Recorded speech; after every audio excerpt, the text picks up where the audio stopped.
Without reform যদি election হয় তাহলে ইলেকশন আবার ত্রুটিপূর্ণ থেকে যাবে বলে আমরা এটা মনে করি। রিফর্মসের নামে অযথা সময় ক্ষেপণ করা এটাও সঠিক হবে, যেটা ইলেকশন কমিশনকে আরো শক্তিশালী করবে এবং বেশি অথরিটি দেবে, আমরা সেটার উপর জোর দিয়েছি।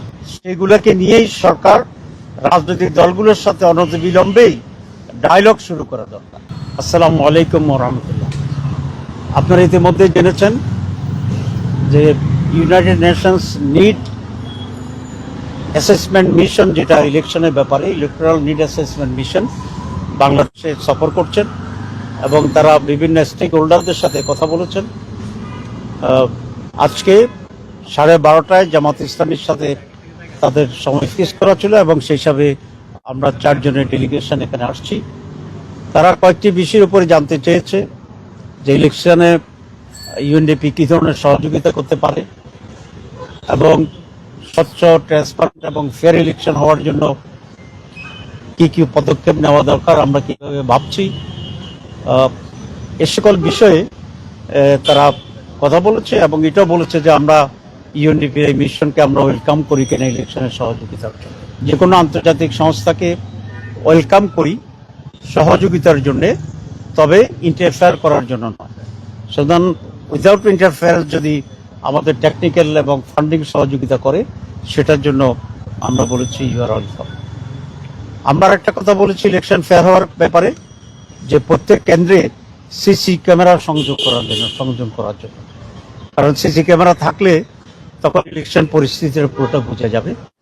এখানে হিউজ ফান্ডের কথা আসছে, আমরা বলছি এক্ষেত্রে তোমরা আমাদেরকে সহযোগিতা করো, তাহলে এটা একটা বড় ধরনের ইলেকশন ফেয়ার করার জন্য বড় স্টেপ হবে।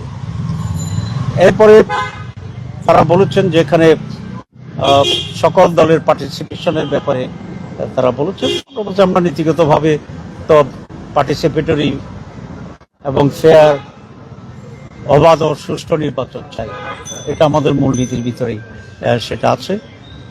এরপরে তারা যেটা বলেছে যে নির্বাচনের তারিখ কখন হইতে পারে, আমরা বলেছি যে যত আর্লিয়েস্ট পসিবল টাইমে সম্ভব, প্রোভাইডেড এখানে কিছু জরুরি রিফর্মস প্রয়োজন। উইদাউট রিফর্মস যদি ইলেকশন হয় তাহলে ইলেকশন আগের মতোই একটা সম্ভাবনা থাকে যে ফেয়ার না হওয়ার ক্ষেত্রে। তো জরুরি রিফর্মস করা এবং কিছু ইলেকট্রাল ল চেঞ্জ করা, যেটা ইলেকশন কমিশনকে আরো শক্তিশালী করবে এবং বেশি অথরিটি দেবে, আমরা সেটার উপর জোর দিয়েছি। এবং সংবিধানে কিছু মৌলিক পরিবর্তন আনা দরকার, যেটা আমরা বলেছি যে 2বারের বেশি প্রধানমন্ত্রী কন্টিনিউ করতে পারবে না, প্রেসিডেন্ট এবং প্রধানমন্ত্রীর ক্ষমতার ভারসাম্য থাকবে। এই সব বিষয়েও আমরা বলছি যে রিফর্ম হওয়া দরকার। এবং এক্ষেত্রে যে সমস্ত রিফর্মস কমিশন অলরেডি প্রস্তাব জমা দিয়েছে, আমরা মনে করি সেগুলোকে নিয়েই সরকার রাজনৈতিক দলগুলোর সাথে অনতিবিলম্বেই ডায়লগ শুরু করা দরকার এবং এই ডায়লগ শেষ করেই একটা কনসেনসাস তৈরি করা মৌলিক বিষয়গুলোতে এটা প্রয়োজন। এরপরে যত দ্রুত সম্ভব ইলেকশন প্রস্তুতির জন্য যা সময় দরকার তার ভিত্তিতেই যত শীঘ্র সম্ভব নির্বাচন করা দরকার। সুতরাং মিনিমাম পসিবল নেসেসারি রিফর্মস এবং তারপরে পসিবল নিয়ারেস্ট শর্টেস্ট টাইমের ভিতরে নির্বাচন, এটা হচ্ছে আমাদের স্ট্যান্ডের কথা। আমরা বলেছি উইদাউট রিফর্ম যদি ইলেকশন হয় তাহলে ইলেকশন আবার ত্রুটিপূর্ণ থেকে যাবে বলে আমরা এটা মনে করি। আর রিফর্মসের নামে অযথা সময় ক্ষেপণ করা এটাও সঠিক হবে না। সুতরাং এই স্ট্যান্ডার্ড আমরা বলেছি এবং তারা অন্যদের কাছ থেকে শুনতে চাচ্ছেন, আমরা এটা ক্লিয়ার করেছি।